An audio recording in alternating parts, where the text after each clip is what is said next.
Tadi rububiyah itu siapa yang mencipta, siapa yang memberi rezeki, semua itu Allah yang mencipta kita, yang mencipta langit dan bumi.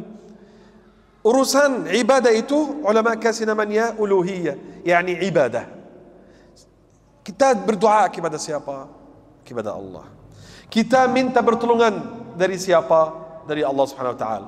Orang kaya di hari raya Idul Adha mau sembelih ini untuk siapa? Untuk Allah Subhanahu wa taala, karena Allah Subhanahu wa taala. Orang salat karena siapa? Karena Allah. Orang belajar ilmu, hafal Quran karena siapa? Karena Allah Subhanahu wa taala. Itu namanya ibadah. Khususnya doa. Doa itu ad-du'a wal ibadah. Doa adalah ibadah. Jadi saudara-saudaraku yang dirahmati Allah Subhanahu wa taala, urusan ini sangat penting. Dan tauhid ini, tauhid ibadah itu yang buat orang masuk syurga. Nabi sallallahu alaihi wasallam bertanya kepada sahabatnya, "Atadri ma haqqullahi 'ala al-'ibad wa ma haqqul 'ibadi 'ala Allah?"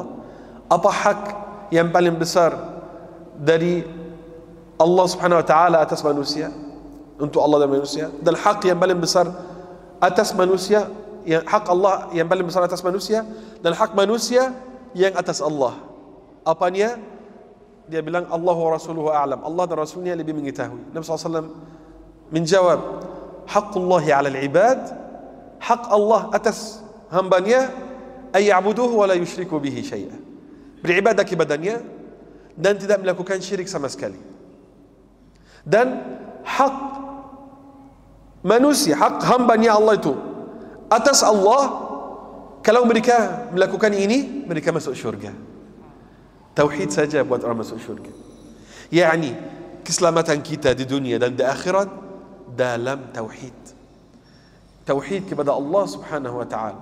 Dan Allah Subhanahu wa taala tidak menurunkan Al-Quran dan tidak utuskan Nabi sallallahu alaihi wasallam dan semua nabi kecuali karena urusan ini.